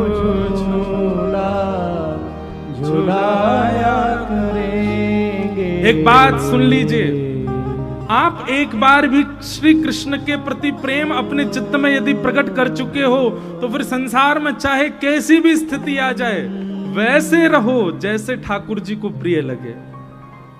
फिर चाहे कोई कुछ भी खाए, कुछ भी पिए, कैसा भी माहौल, कैसा भी वातावरण, अगर इन वातावरणों के बीच में रहकर के भी आप अपने आप को कृष्ण भक्ति में नहीं रह पाए, नहीं रख पाए, तो फिर भक्ति मार्ग छोड़ दीजिए। यहां त्याग केवल उनका करना है जिनसे जाके संग कुमति उपजत है, पड़त भजन में भंग, तजोरे मन हरि विमुखन को संग। प्याज खाने से पाप नहीं लगता, लहसुन खाने से पाप नहीं लगता, पर हां प्याज लहसुन खाने वाले को ठाकुर जी के मिलन में बाधा जरूर आ सकती है, क्योंकि वो तामसी हैं। आपकी वासना को उत्तेजित कर सकते हैं, आपके विषय भोग को उत्तेजित कर सकते हैं, संसार के प्रति प्रेम को उत्तेजित कर सकते हैं। वो तामसी पदार्थ हैं और भगवत मिलन में इसलिए वो बाधा है, इसलिए बस उसकी तिलांजलि की गई। कोई खाने से नरक नहीं चले जाओगे आप। इसलिए भैया भक्ति के दूसरे पुत्र का नाम क्या है? वैराग्य। तो वैराग्य किन से करो? उन सब से कर लो जो भगवत मिलन में बाधा है। पता चले कि ऐसे व्यक्ति के संग बैठने से ठाकुर जी को अप्रसन्नता है तो नहीं बैठेंगे। पता चले कि ऐसे पदार्थ पाने से भगवत मिलन में बाधा है तो नहीं पाएंगे। अरे इतना नहीं कर सकते तो फिर छोड़ दीजिए भक्ति मार्ग को। हर जगह व्यक्ति सेक्रीफाइस करता है, रिलेशनशिप में सेक्रीफाइस बहुत जरूरी है, तो फिर ठाकुर जी से रिलेशनशिप में सेक्रीफाइस क्यों नहीं है? बस संसार से संबंध बनाओ, ओहो आपका संबंध टिकेगा तभी जब सेक्रीफाइस करोगे। भाई एक को तो करना पड़ेगा, ठाकुर जी तो ना करवे वारे, ठाकुर जी सेक्रीफाइस नहीं करेंगे।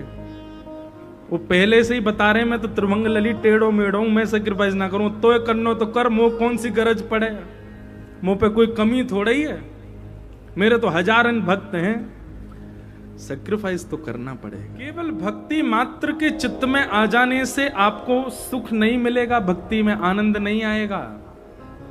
उसके दोनों पुत्र ज्ञान और वैराग्य भी चाहिए।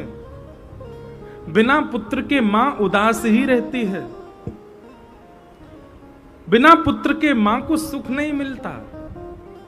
इसलिए ज्ञान यानी कि विवेक को चित्त में लाइए और वैराग्य के रूप में यह त्याग चित्त में लाओ कि जो भगवत मिलन में बाधा बने उसका त्याग करो। अभी प्रारंभ में अन्न से ही शुरू कर दो, उन वस्तुओं का त्याग करो जो भगवत मिलन में बाधा बने। और इसमें एक चीज आप कर सकते हो, जैसे पहली बार वर्जिश करने जाए, वर्जिश मतलब जिम वगैरह जावे, फिजिकल एक्सरसाइज करने जाए तो उसको एक आध दिन की छुट्टी होती है। ऐसे स्कूल जाने वाले बच्चों को भी एक आध दिन की छुट्टी होती है, पर जब वो हायर क्लासेस में पहुंच जाते हैं फिर छुट्टी नहीं होती उनकी। ऐसी वर्जिश करने वाले भी थोड़े यूज टू हो जाते हैं, जिम करने वाले, एक्सरसाइज करने वाले यूज टू, फिर उनकी छुट्टी नहीं होती। ऐसी स्टार्टिंग डेज में कुछ दिन ऐसा कर लो, महीना में एक आध 2 दिन का चीट डे। वैसे तो ये छुट्टी वाला दिन भक्ति मार्ग में तो होता नहीं है, पर फिर भी कभी जब भी घर के कोई फंक्शन आदि में थोड़ा बहुत अगर आपको कुछ ऐसा खाना पड़े जैसे ये प्याज लहसुन आदि, तो एक आध बार की छुट्टी, पीने के लिए तो बिल्कुल छुट्टी नहीं है, उसके लिए नहीं छुट्टी मांगना। महाराज अगर आप नाम जप करते हैं, तिलक लगाते हैं, कंठी पहनते हैं और कहीं से भी आपने इस अपवित्र वस्तु का सेवन किया तो आपको पाप नहीं महापाप लगेगा। इसलिए भक्ति मार्ग में आने वाले तिलक कंठी आदि पहनने वालों को कम से कम मांस मदिरा तो देखनी भी नहीं चाहिए, उससे तो दूर ही रहो। इसके लिए एक आध 2 दिन छुट्टी हो जाए, पर भैया 1-2 महीना के नाम जब कथा श्रवण से आप ऐसे हो जाओगे कि मन में आएगी नहीं भावना। तो यहां से प्रारंभ करो, धीरे धीरे फिर स्वरूप में, संग में, सब में इस चीज को व्यवस्थित करने लग जाओ कि जो हरि विमुख करने वाले सबका त्याग। सूरदास जी कहते हैं, तजोरे मन हरि विमुखन को संग, जाके संग कुमति उपजत है, पड़त भजन में भंग। तजोरे मन हरि विमुखन को संग। गोस्वामी तुलसीदास जी महाराज की तो एक पंक्ति है, मेरे स्मरण में नहीं आ रही है, उसमें वो कहते हैं, ताते भले नरक के बासा, दुर्जनों का संग विधाता हमको कभी ना दे, उससे बढ़िया तो नरक का कैसे है, दुष्ट संग जन दे विधाता। हाँ, ताते भले नरक को वासा। तो भैया अन्न से प्रारंभ करो और धीरे धीरे जन तक उसको ले जाओ। जो हरि विमुख करने वाले हैं उनका त्याग करो। तो ये 2 पुत्र हैं भक्ति के, ज्ञान और वैराग्य। इन दोनों को इस रूप से अपने चित्त में लाना प्रारंभ करो, आपकी भक्ति अपने आप आपको आनंद देने लगेगी, अपने आप आपको उत्साहित करने लगेगी। भक्ति के ये 2 पुत्र वृद्ध हो गए थे। नारद जी महाराज से प्रार्थना की। नारद जी ने कई संतों से पूछा कि कैसे भक्ति के ज्ञान वैराग्य पुत्र को युवा किया जाए। तब बद्रीनाथ जब वे पहुंचे तब वहां सनकादि ऋषियों ने कहा कि आप उनके नाम से भागवत की कथा कराओ। श्रीमद् भागवत की कथा भक्ति पुष्ट नहीं करती, भक्ति जिनके चित्त में होती है वही कथा में आते हैं। भक्ति बंधुओं सबके चित्त में होती है। भक्ति को प्रसन्न करने वाले उनके दो पुत्रों को भागवत जी प्रदान करती हैं, ज्ञान और वैराग्य। उनको पुष्ट करती है जो हमारे चित्त में वृद्ध हो गए। नारद जी महाराज सनकादि ऋषियों के पास गए। सनकादि ऋषियों ने बताया भागवत की कथा कराओ, उससे ज्ञान वैराग्य दोनों पुष्ट होंगे। तब भागवत की कथा नैमिषारण्य ऋषिकेश क्षेत्र में गंगाद्वार समीपे तु तटमानंद नामकम, ऋषिकेश में भागवत की कथा का क्रम रखा गया। अनेक ऋषि, अनेक देवता, सब गंधर्व जन आदि सब वहां पधारे और सनक सनंदन सनातन सनत कुमार ही वक्ता रूप में बैठे। भक्ति अपने दोनों पुत्रों के साथ जैसे ही वहां पहुंची, भक्ति सुतौ तौ तरणौ गृहीत्वा प्रेमैक रूपा सहसा विरासित, श्री कृष्ण गोविंद हरे मुरारे नाथेति नामानि मुहुर्वदन्ति। बहुत ध्यान पूर्वक सुनिएगा। सप्ताह कथा सुनने से आपके चित्त में ज्ञान और वैराग्य प्रकट हो जाएंगे, ज्ञान और वैराग्य युवा हो जाएंगे, पर कथा पूरी होते ही वो फिर वृद्ध होने लग जाएंगे। हमारा काम क्या है, व्यास का काम क्या है कि 7 दिन में श्रोताओं के चित्त में ज्ञान और वैराग्य को प्रकट करे, युवा करे। पर श्रोता का काम क्या है, 7 दिन बाद जब व्यास जी अपनी पोथी लेके चले जाएं, उसके बाद व्यास जी जैसा चित्त में करके गए कम से कम वैसा उसको बना के रखे। ये श्रोता का लक्षण है। केवल एक मैया को बात समझ में आई, वही ने ताली बजाइए। ये आपकी जिम्मेवारी है कि आपने व्यास से जो सुना है और व्यास ने जैसा आपके चित्त को बना दिया है, आप कम से कम उसको वैसा तो रखो। उससे बढ़िया करो तो और अच्छी बात है। कम से कम उसको उतना तो संजो करके रखो जितना व्यास जी उसका निर्माण करके चले गए हैं। तब आपकी कथा सुनना सार्थक माना जाएगा। इसलिए नियम धारण कीजिए। ज्ञान और वैराग्य दोनों पुष्ट होंगे कथा सुनने से। ज्ञान विवेक में परिवर्तित होगा, वैराग्य मतलब त्याग की भावना आएगी उन सब वस्तुओं की जो भगवत मिलन में वादा है। पर 7 दिन कथा में तो ये दोनों पुष्ट रहेंगे, उसके बाद भी पुष्ट बने रहें। उसके लिए क्या उपाय है पता है? आप कथा सुनते ही रहो।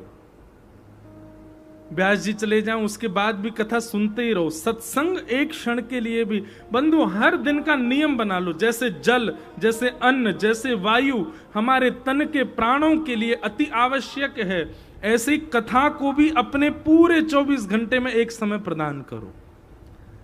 आप सबके पास आधुनिक यंत्र हैं, सबके पास इंटरनेट, आजकल बहुत हाईफाई जमाना हो गया है, सब बिना नेट के कोई नहीं है। एक समय कथा को निश्चित प्रदान कीजिए हर दिन।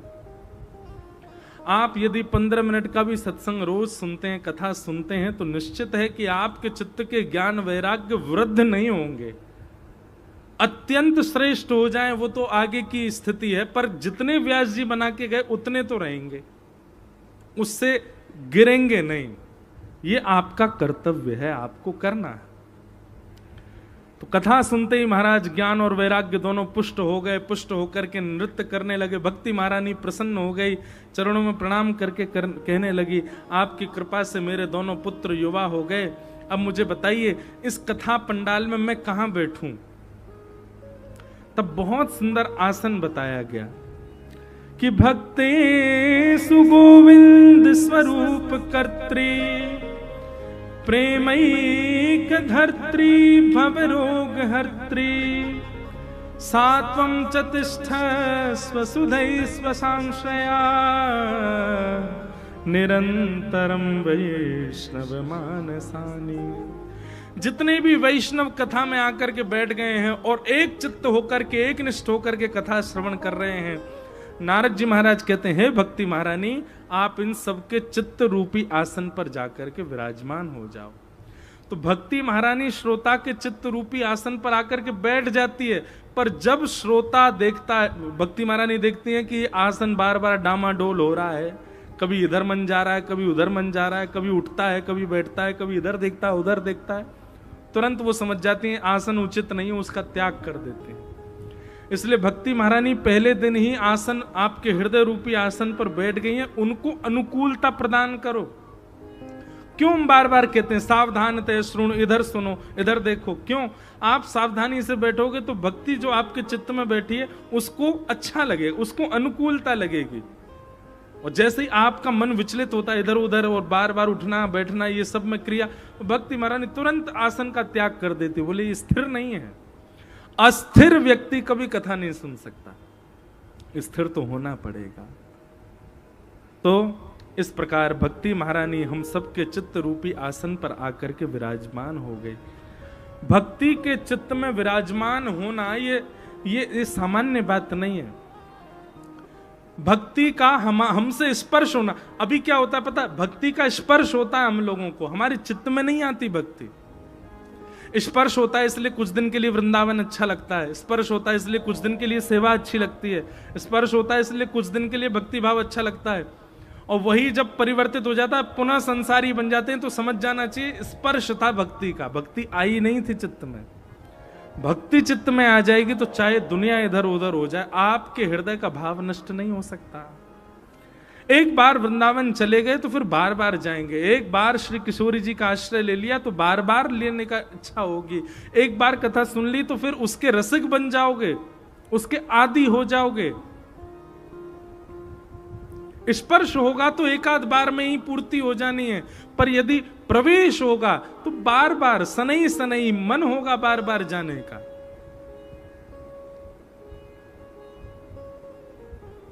तो भक्ति का प्रवेश हो चित्त में। यहां भागवत जी के महात्म्य में एक श्लोक बहुत सुंदर कहा गया, सकल भुवन मध्य निर्धनास्ते धन्या निवसत हृदयेषां श्री हरिर्भक्तिरेका हरिरपि निजलोकं सर्वथा तो विहाय प्रविशत हृदय तेषां भक्ति सूत्रोपनद्ध। बहुत सुंदर बात, सब लोग सावधानी से सुनो। रेलगाड़ी में सबसे आगे क्या होता है? इंजन, उसके पीछे डिब्बा होते हैं, और सबसे पीछे, अब तो नहीं होता पर पहले छोटे थे तब देखा था, उसमें वो एक कमरा सा होता था, उसमें वो झंडा दिखाने वाले खड़े रहते, क्या बोलते हैं उनको? गार्ड। हाँ, गार्ड रूम होता था। तो भले ही इंजन आगे हो, पर गार्ड के हाथ में जिस कलर का झंडा होगा उससे ही पूरी ट्रेन चलती है, होता है ना? गार्ड रूम कभी भी ट्रेन के बीच में नहीं होता था, आगे नहीं पीछे ही होता है। बहुत ध्यानपूर्वक सुनिएगा। हम सबका जीवन किससे चलता है? लक्ष्मी। हम भोजन कर रहे हैं, खा रहे हैं, पी रहे हैं, सब कुछ हमारा लक्ष्मी से ही चलता है, उसके हाथ में कंट्रोल होता है। लक्ष्मी चाहे तो हमको बड़े महलों में रुकवा दे, और लक्ष्मी चाहे तो रोड पर ले आवे, गार्ड रूम की तरह। पर अभी हमारी ट्रेन चल क्यों नहीं रही है पता है? हमको लगा कि भाई इसके झंडा दिखाने से ही ट्रेन चलती रुकती, तो हमने क्या किया, अपने जीवन रूपी रेलगाड़ी में गार्ड रूम को सबसे आगे खड़ा कर दिया। सबसे आगे गार्ड रूम है, लक्ष्मी को आगे हमने रख दिया है, और उसके पीछे हम लोग दौड़ रहे हैं। यही चाहिए, यही चाहिए, यही सर्व विधाता, यही हमारी जीवन धात्री है, यही हमारे सर्वस्व है। और इंजन यानी कि भक्ति, उसको हमने पीछे कर दिया है। लेकिन श्रीमद् भागवत जी एक भाव कहती हैं, अभी स्थिति क्या है? लक्ष्मी आगे आगे चलती है, उसके पीछे मानव चलता है। पर मूल उद्देश्य क्या होता है? लक्ष्मी किसके पीछे चलती है? बोले ठाकुर जी के पीछे चलती है। तो ठाकुर जी सबसे आगे, उनके पीछे लक्ष्मी, और लक्ष्मी के पीछे हम। लेकिन ठाकुर जी किसके पीछे भागते हैं? बोले अनुब्रजाम में हम नित्यम पूये ये तन्य रेणु भी। भगवान भक्ति के पीछे पीछे चलते हैं। तो भागवत जी कहती हैं, व्यक्ति जब लक्ष्मी जी का आश्रय त्याग भक्ति महारानी के पीछे चलने लग जाता है, तो पहले हमारा स्टेटस क्या था? सबसे आगे भक्ति, भक्ति के पीछे ठाकुर जी, ठाकुर जी के पीछे लक्ष्मी, लक्ष्मी के पीछे हम। और जब हम कथा आदि सुनने के बाद भक्ति के पीछे चलने लग जाते हैं, तो क्या स्थिति होती है? सबसे आगे भक्ति, भक्ति के पीछे भक्त, और भक्त के पीछे भगवान, भगवान के पीछे लक्ष्मी। अब ये स्थिति क्या है भैया? एक बात लिख लीजिएगा, ठाकुर जी के पीछे नहीं दौड़ना है। भक्ति का मतलब ठाकुर जी के पीछे दौड़ना नहीं होता।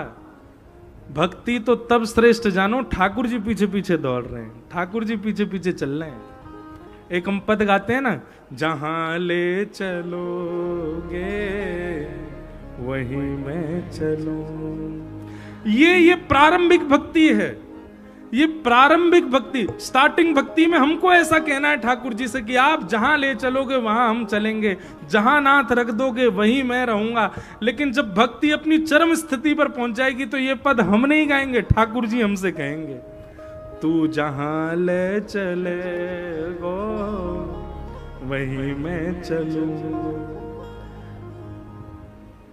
कहने में थोड़ी अटपटी बात है, पर वास्तविकता यही है कि हम ठाकुर जी के अधीन रहें तो समझो भक्ति अभी निम्न है, और ठाकुर जी हमारे अधीन है जाए तो समझ जाओ भक्ति अब श्रेष्ठ है। भक्ति अपनी अब स्थिति में। हमारे ब्रज के रसिक जन और जिन जिन भक्तों के आप चरित्र सुनते हो, इन्होंने ठाकुर जी की अधीनता से प्रारंभ किया, पर एक स्थिति ऐसी आ गई कि ठाकुर जी इनके अधीन हो गए, ठाकुर जी उनके अधीन रहने लगे। भैया अपने आप को इतना श्रेष्ठ बना लो भक्ति मार्ग में, अपने आप को ऐसा कर लो कि ठाकुर जी आपके बिना रह ही नहीं पावे। ठाकुर जी कहें मुंह को तो जैसो तैसो रखेगो, मैं तो यही के संग ही रहूंगा, मैं याद छोड़ के कहीं ना जाऊंगा। अभी स्थिति पता है क्या है? हम ठाकुर जी को पकड़ते हैं और ठाकुर जी को हम छोड़ देते हैं। ठाकुर जी को पकड़ते हैं, कभी ठाकुर जी को छोड़ संसार को पकड़ लेते हैं। अभी पकड़ने छोड़ने की स्थिति हमारे हाथ में है, पर भक्ति करते भये, कथा सुनते भये, संत जनन की कृपा से एक स्थिति ऐसी आ जाए कि हम पकड़ना छोड़ना बंद कर दें, ठाकुर जी पकड़ें। हम ठाकुर जी को जब तक पकड़ रहे हैं तब तक छूटवे को भय है, लेकिन ज्यादा ना ठाकुर जी ने पकड़ लियो बाद ना छूटवे को भय दूर रह जाएगा, क्योंकि उनकी पकड़ इतनी मजबूत है जैसे अंबुजा सीमेंट जैसे फेविकॉल की पकड़। एक बार चिपक गए महाराज ठाकुर जी फिर ना छूटे। हमारी पकड़ तो कैसी है? अब कौन सा, अब कोई सीमेंट को नाम थोड़ी बोलना, प्रचार तो कर नहीं रहे। हमारी पकड़ पता कैसी है? मट्टी की चिनाई कर दी हो, सीमेंट की जगह मट्टी चिन दी हो ईंटन के बीच में, बिल्डिंग खड़ी तो हो जाएगी, पर जोर की हवा ज्यादा ना चली, जोर की बारिश ज्यादा ना आई, पूरी बिल्डिंग धराशायी हो जाएगी। ये हमारी पकड़ है, मट्टी की पकड़। लेकिन अपने आप को इतना श्रेष्ठ बना लो कि काउदना ठाकुर जी पकड़ ले, और ज्यादा ठाकुर जी ने पकड़ लियो वादना, चाहे दुनिया इधर उधर है जाए, तूफान आ जाए, आप नहीं छोड़ पाओगे ठाकुर जी को। ठाकुर जी पकड़ेंगे। और ठाकुर जी कब पकड़ेंगे? स्वाभाविक सी बात है, आप किसी वस्तु को कब पकड़ते हो, आप किसी वस्तु को कब स्वीकार करते हो? जब वो आपके योग्य होती है। जो वस्तु आपके योग्य नहीं है आप उसको अस्वीकार ही करते हो। इसलिए भक्ति मार्ग में, साधना मार्ग में, इन मार्गों में चलकर के अपने आप को ऐसा बनाओ कि ठाकुर जी को लगे कि हाँ ये मेरे योग्य है। गजराज तारो तेने आवने को, जावने को, खावने पकावने को मीराबाई तारी है। नरसी मेहता को तारो वही वार सवारने को, वेदन सुनावने को जय देव तारो है। ठाकुर जी ने जिसको भी तारा उससे कोई ना कोई काम ही बनना है ठाकुर जी का। बहुत ध्यान से सुनना। गजराज तारो तेने आवने को, जावने को। वो हाथी क्यों तार दिया? बोले आपने सोचा बढ़िया बैकुंठ में एक हाथी हो जाएगा, इस पर बैठ के घूमा करेंगे, फिर हाथी को तार दिया। गजराज तारो तेने आवने को, जावने को, और खावने पकावने को मीराबाई तारी है। मीराबाई को क्यों तारा? बोले बढ़िया मेवाड़ की है, राजस्थान के लोग बढ़िया भोजन बनाते हैं, मीराबाई को तार दो, वैकुंठ में जाके बढ़िया बढ़िया बनाया करेगी कुछ ना कुछ सब्जी। आपने मीराबाई को तार दिया किस लिए? बोले भोजन बनाने के लिए। अब ये तो देखो, इसको कहते हैं व्याज स्तुति। क्या कहते हैं? व्याज स्तुति। व्याज स्तुति मतलब टॉन्ट दे दे करके स्तुति करना।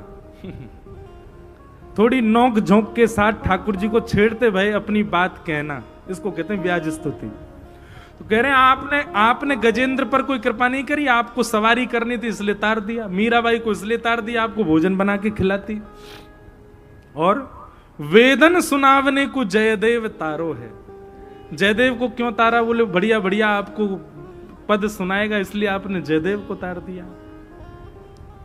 सबका नाम लेते हुए अंत में कहते हैं मैं आपके किसी काम का नहीं हूं, मुझ पे ना भोजन बनाना आता, ना मुझ पे नाचना आता, ना मुझ में कोई गुण है, ना मुझ में कोई योग्यता है, मैं तो बिल्कुल निठल्ला हूं ठाकुर जी, मुझसे कुछ नहीं आता। मोहे तारो वह मैं आपकी भलाई है, मुझे तार के दिखाओ, कुछ नहीं करूंगा, वैकुंठ में पड़ा पड़ा केवल भोजन करूंगा। अगर आपने तब भी मुझे तार दिया तो मानूंगा कि आप तारणहार हो, आप भक्त वत्सल हो, मुझे तारो। पर ये तो व्याज स्तुति थी, पर फिर भी हम ऐसे बना लेना अपने आप को कि जिससे ठाकुर जी के मन में ये बात आ जाए कि भाई हमें ये गुण है, ये लक्षण है, ये श्रेष्ठता है। अच्छा, ये भी हमारे ब्रज में ऐसी कहावत है कि ठाकुर जी देखते हैं गुण अवगुण, श्री जी नहीं देखते। हमें ठाकुर जी फिर भी देख लेते हैं, बैकुंठ में कहीं पड़ो तो नहीं रहेगो, कछु करे धरे तो या कुछ तारो। ये गोलोक धाम में ऐसे पड़ो तो नहीं रहेगो, कछु करे धरे तो या कुछ तारो। पर हमारी श्री जी वो तो बड़ी दयालु है। हमारे ब्रज में गाते हैं, वृषभानु की किशोरी सुन गैया भूत भोरी, प्रीत जान के हूँ थोड़ी तो है राखेगी शरण, मन भूल मत जइयो श्यामा प्यारी के चरण, राधा रानी के चरण, महारानी के चरण, मन भूल मत जइयो श्यामा प्यारी के चरण। वृषभानु की किशोरी सुनी गैया हूते बोरी, सबसे बोरी गैया है पृथ्वी पर, बातों ज्यादा बोरी है हमारी लाडली जी। क्यों? प्रीत जान के हूँ थोड़ी, नेक्स्ट किसी कोई प्रीति प्रस्तुत कर दे वाकु जान करके भी तो है राखेगी शरण, तुरंत शरण प्रदान करती हैं। मन भूल मत जइयो श्यामा प्यारी के चरण। तो भैया ये कथा आदि सुनकर के अपने आप को योग्य बनाओ ठाकुर जी के, हम ठाकुर जी के लायक बन जाएं, हम ठाकुर जी के योग्य बन जाएं, ताकि ठाकुर जी हमको पकड़ लें। क्योंकि ठाकुर जी ने एक बार पकड़ लियो तो फिर कभी छूटवे की स्थिति आवेगी ही नहीं। बोलो भक्त वत्सल भगवान की। इस प्रकार महात्म सुनाया गया। महात्म में आगे आत्मदेव की कथा और वहां पर गोकर्ण जी महाराज और आत्मदेव जी के दूसरे पुत्र धुंधुकारी का चरित्र सुनाया गया।